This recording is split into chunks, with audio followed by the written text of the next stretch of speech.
And a lot more came out about her as well. So this is an interesting part. I don't know if anybody has covered this yet. Maybe I missed it, guys. Let me know if someone else already covered this.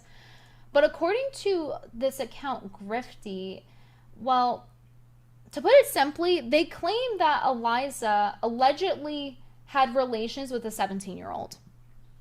So that might have something to do with her whole stance of children can consent under with adults under certain situations. You know, this might have something to do with that. So let's go ahead and go through this. He says, so I'm assuming it's a he. So here's an interesting thread about Eliza Blue. I want to preface for legal TOS reasons that everything expressed in the start is alleged. I have my due diligence to verify everything, but should I be presented with compelling evidence, I will retract. Let's meet Christopher Finch. He was a young man in Naperville, Illinois. Christopher lives with Asperger's syndrome, as you can see in the local news article. Okay, so we have someone who has to deal with something mentally. So the reason I want to bring that up is that would, in my opinion, affect someone's ability to consent. Like, if you have something you're dealing with, like autism, it doesn't mean you're dumb, or if you're dealing with certain mental things going on that could affect your judgment, that can affect consent, in my opinion. So that's interesting. So then, after he's in that local news article, well, on a magical night of July 2013, Chris spent a magical night with one Eliza Sipe. He posted about it on Instagram later that night. Tonight, I want to dedicate this night to a lovely young woman named Miss Eliza Sipe, who I met at Whitney Young High. Why was she at a fucking high school? Does he have a full screenshot of this caption? Because I would love to see it. Is this guy's account? Hold on. Let me see if I can find this really quick. Oh, right. We have to be logged in on the computer. Shit.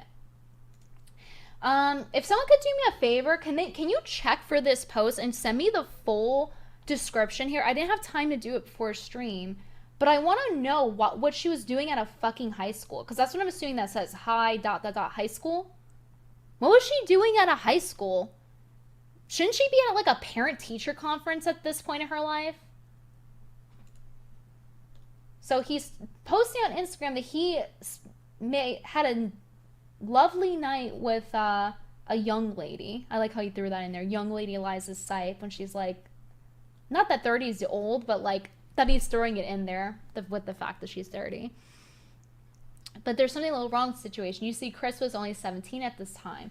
As you can see, he celebrated his 18th birthday in December of that year. Note the dates at the bottom of the post. Happy 18th, Christopher. That is very strange, guys. Okay, I'm going to put it this way. If your 17-year-old daughter was hanging out with a guy who was like 30 years old and having a magical night with them, would you guys let that fly? She was 32 at the time, because it was in 2013. And it was after she had started her advocacy work. She was 32, according to this post. He was 17. July 13th, 2013, he spends the night with her. December 24th, 2013, he turns 18.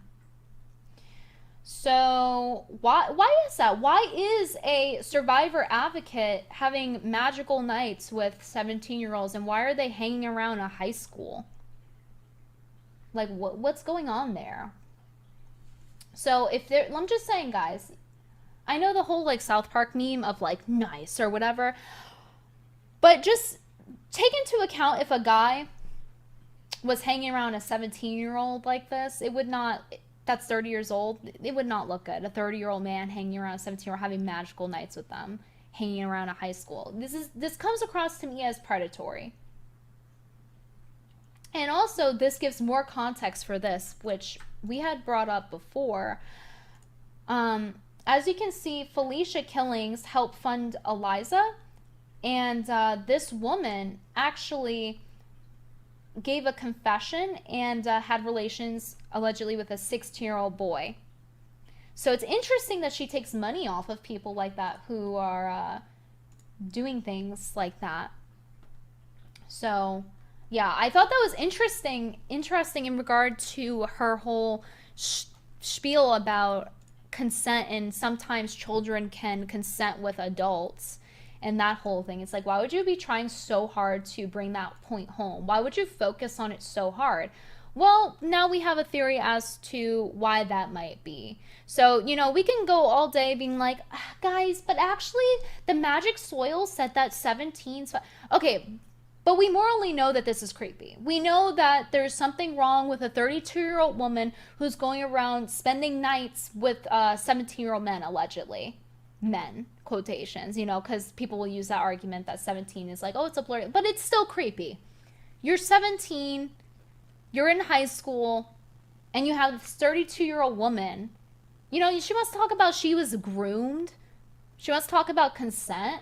Like in the Hotep Jesus episode, how she was groomed. Shouldn't she know about that? Shouldn't she know how it looks? Even if nothing happened, should she not know how it looks for her, a 32-year-old woman, having magical nights with 17-year-old high school boys? Shouldn't she know better?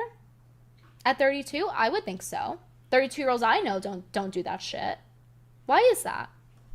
And why is she accepting money from someone who had relations allegedly with a 16-year-old? The charges were brought up, but then she had a settlement for it based on what I read. This Felicia person she got money from. So look who she's hanging around. Look at the talking points she focuses on. Why is that? It's very strange. So I